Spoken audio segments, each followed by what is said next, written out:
So we're back on the Cotswold Canals, and this time we're with Waterway recovery groups, and as always, they're producing excellent work.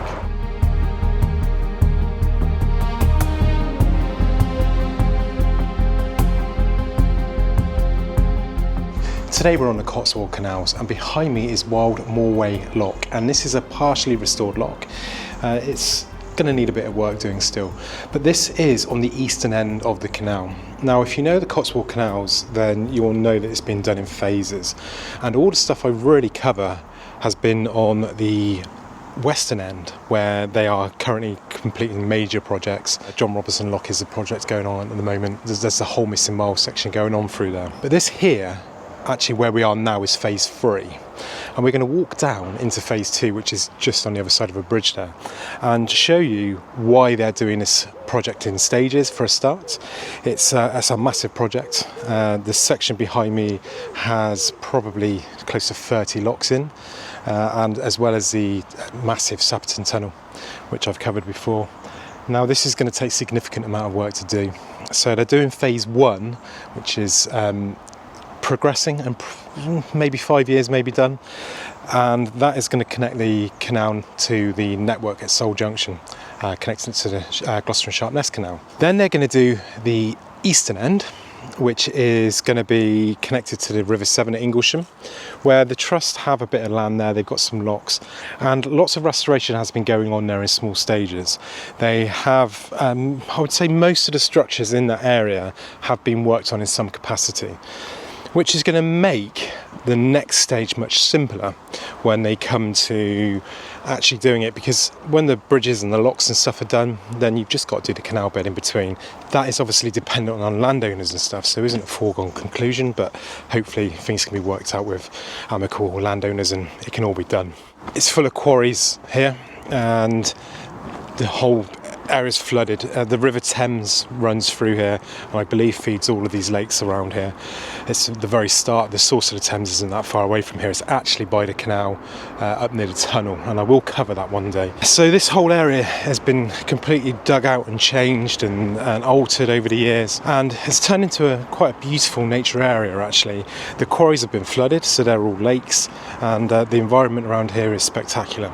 And the canal itself runs right through the middle of it, and still remains to this day. It hasn't been dug through by the quarry. Now, if you walk behind me, you're going to get to Stroud and the Stroud Water eventually. That's about 18 miles behind us, and a couple of miles back you will get to some more locks and stuff. This is fully accessible. When I say fully accessible, you can walk on it, but you've got to be very careful.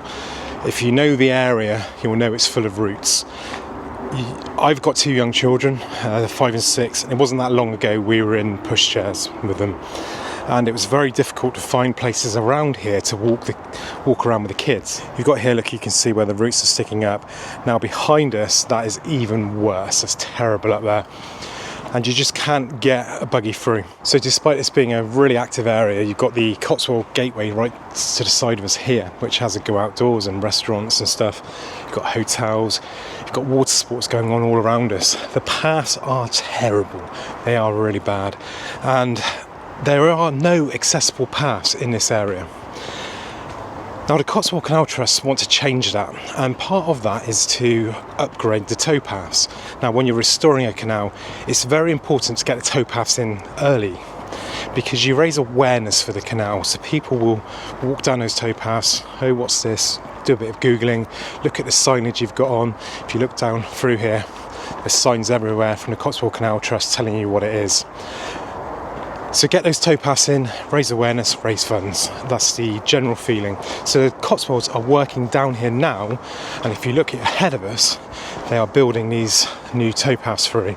Now, all of this was bad to walk through before. It was all routes like this, and their aim is to try and maybe one day get back to Siddington with a kind of flat level tow path, which will create a lot more routes. But at this stage, this is a small route. I think it's 860 metres, which goes down to a bridge just over there, and that you can then walk up the side of a lake just here as well. So you've got a little circular route to be able to do, and you can help support this. There'll be links in the description where you can make a donation. But as a fairly local guy who comes up here regularly walking, I have to say this is fantastic. It's absolutely game-changing up here. So this is phase 2, and the plan is to, once phase 1's done, is to start working on opening this up, and that's going to bring boats into the Cotswold Water Park, which is what this area is now called, and bring a bit more tourism, a bit more outdoor leisure area, cycling, walking paths and stuff like that, boating, and really open these lakes up. Now, this is probably, I'd hate to put a date on these things, but we're probably talking 20 years off. It could be faster with more support. So if you can support the Canal Trust, please do. As always, links are in the description.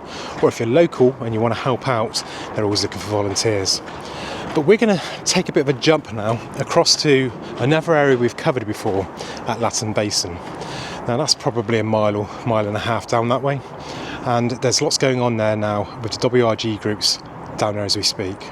So coming away from the Gateway Centre, you have loads of lakes with the canal, and it runs straight through the middle. It's going to be a really important part of the ecosystem in this area once it's reinstated, in bringing all the habitats that have built up around all these old quarries which have been flooded into lakes. It's going to bring that habitat all the way down through and follow it on through to new areas. So the canal is going to be a very, very vital part of the infrastructure here once it's in. They need to finish phase 1 first, and it's going to allow for a revenue for the trust and all those reinstating it. And it also gives some sort of political pressure into continuing with it and maybe getting more funding. Once they see waterways open and boats are using it, the benefits to local economy will push on for further stages of this to happen. So stage 2, like I said, starts where we were a minute ago and then runs all the way down here. Now, there is active work been going on over the last few years, and quite a few of the locks have been restored that are left, and there's bits and pieces happening kind of all over the place. But they are doing loads here at Weymoor Bridge, and Weymoor Bridge is just in front of us here. And what you have here first, the bridge is just over there. What you have here is the old junction for the North Wilts Canal. So that's the old Thames and Servern Canal running that way. And then the North Wilts came through here, and you have Latton Basin just over there. Now, this will never be reconnected as such. I think maybe one day the basin may be full of water and a small stretch of the canal, but unfortunately the North Wilts Canal is largely lost a bit further down. So there will be a new canal joined there to take the North Wilts down to the Wilts and Berks, and that was a very important connection back in the time, because that allowed boats to cut off some of the bad corners of the Thames, so you could come down the North Wilts, go onto the Wilts and Berks, and carry on down towards the Thames further down. This was only a narrow canal on the North Wilts compared to the very broad canal that was the Cotswold Canals. It was either the Thames barges this end or the Severn Trows the other end, so you had to have a very large canal to take those through. The Wilts and Berks being a narrow canal and the North Wilts being a narrow canal, you needed to transship those goods. So you basically transferred from the big ships onto smaller narrow boats, and that happened in that basin just there. So it was quite a vital part of the infrastructure of the canals around here. But if we go further down here, we come away from the junction, you end up at a major site that's been going on for the last decade or more for the Cotswold Canal Trust and the WRG groups. So in around 2013 they started clearing this site, and they did it to reinstate this bridge behind me here. Now this is Waymore Bridge, and when they started digging out they found the bottom of the bridge. Some of it had been saved. It was all destroyed on the canal closure. There was mass unemployment, and they actually created jobs by destroying bridges and stuff, which were, to be honest, in the way at the time. Now the original bridge was only 3-ton weight limit, so it wouldn't take a modern tractor or anything like that across. So when they rebuilt it, they've rebuilt it to look exactly the same, but they've had to build it with a much higher tonnage. Now that means a 44-ton weight limit on this bridge, which has actually been very handy, because they can get a concrete truck filled up over across here as well, which brings us on to what's been going on down here. So if you look through here, there has been several years of work. Since the bridge was finished in 2019, they've started on a culvert. Now this culvert wasn't originally here. There's a stream runs down through here which actually takes road runoff from the road, the main road going across the top there. This work all happened last year, so let's take a look and speak to Waterway recovery groups now. Hi, so I'm Stephen Rice. I'm leading a canal camp this week, doing some restoration work on the Cotswold Canals. Yep, so last year we did all of the groundwork preparation. We had to dig all this out, we had to divert the stream around the work area, and then we dug down and put these plastic pipes in, and then put a concrete slab over the top, and then started the wing walls coming down level with it. That was quite fun, because partway through the first week the plastic pipe floated away, so we had to put quite a lot more weight on top of it the second time round, get the concrete in, and yeah, that got done. And then earlier this year, we had a smaller group down, basically working on the training walls for the culvert on either side, to protect the culvert from land falling into it, and basically to train the water in the right direction where we want it to go. Then this summer's camps have been just down here doing the wing walls. So you can see these walls, and they go out quite far on the sides. There's a reason for that, because what they want to be able to do is where you can see just there where it changes colour, this is all the new section. When they rebuild the canal, they profile the banks down into it, so it's that wide to take the whole profile of the bank. That leads up to the old canal, which you can just see through here where those horses are. Yeah, and then over the last 2 weeks we've had 2 week-long camps here, working on first digging out the wing walls, which was interesting because they obviously want to be full of water. So getting the water out of there, getting a layer of concrete down, getting a load of rebar, reinforced concrete work down there, and then pouring the base last week. And then this week we're up against the clock to get the metal work along for the walls themselves, and then build up a load of system formwork to do a concrete pour up to about a height of about 1.7 metres, I think. We've got a huge, great 36-metre concrete pump boom coming right over here to get the concrete into the walls. And then yesterday we got all that down, and now we're working on extending the towpath. So you can see the wing walls that have been cast here, and what they're doing now is they're building another wall here. Now that will all be backfilled behind there, and this will be the towpath wall. So you can see you've got a concrete block below with a brick on top, and they're setting coping stones in across the top as well. On the corner of the towpath wall, they're shuttering that, and they're going to concrete that in rather than having a brick or a block, because that's actually the edge that's going to get hit most by boats. And if you ever go on to a lot of sort of canals and you see the old brickwork, if you're going into locks or into bridges and stuff, it's always really battered and the bricks are all falling apart. And it's a major part of Canal and River Trust restoration efforts that they do. So when they're doing a lot of restoring sort of locks like the Cane Hill Flight, a lot of money is spent on repairing sort of wing walls where they've been hit by boats. So having that nice and strong is going to make a massive difference. Some of this wall is going to have concrete copers on, unfortunately, because like I said, this wasn't an existing wall. This wouldn't have been here originally. The wing walls for the bridge would have come out. When I first came here sort of 3 years ago, when I covered Latton Basin and the canal further back, I remember looking over that bridge there, looking down here, and this was just like marsh. It was completely flooded.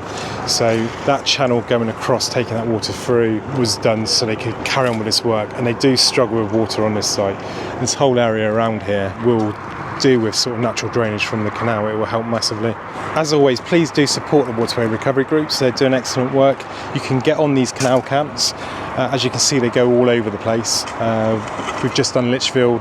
They're going to Neath and Swansea next, and lots of other places, Weymoor and all sorts. So it's a really good way to explore the network and to learn new skills. So please do support them as much as you can. Hi, so I'm Mark. I'm here with my daughter this week. We're doing it together as a sort of family adventure. It's my first canal camp here at Waymore Bridge. We spent the week primarily assembling 2 big concrete walls, but with lots of other jobs in between to keep us busy and very active. It's been hard work, it's been a lot of fun.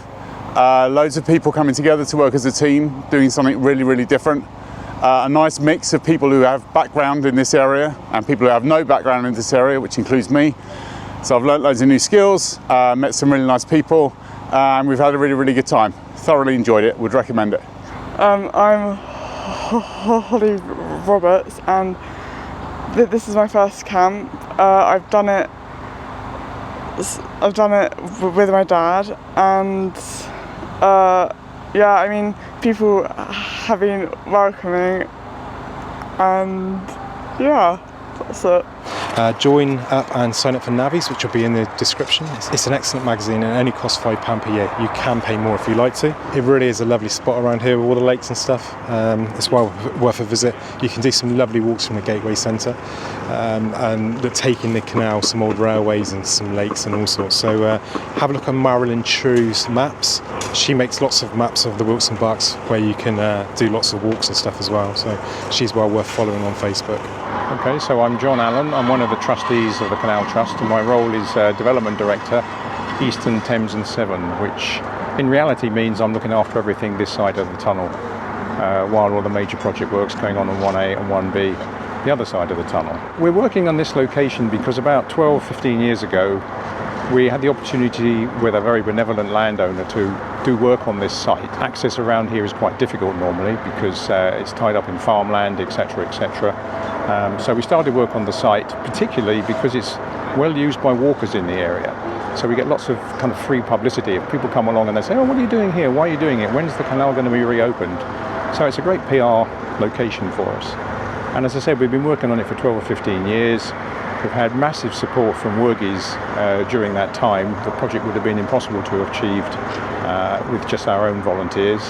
We always need more volunteers in CCT, but the Worgies enable us to get a significant amount of stuff done in relatively short periods of time.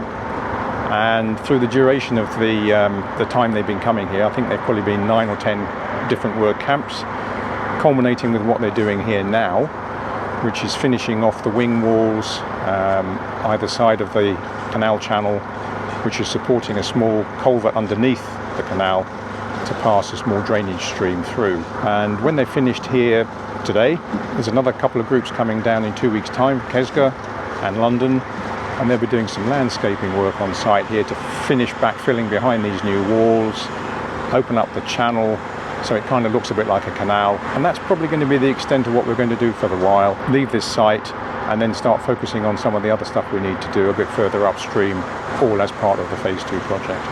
So it's really important to support these groups. They really do drive on these canal restorations. And as always, please support the Cotswold Canal Trust. Have a great day.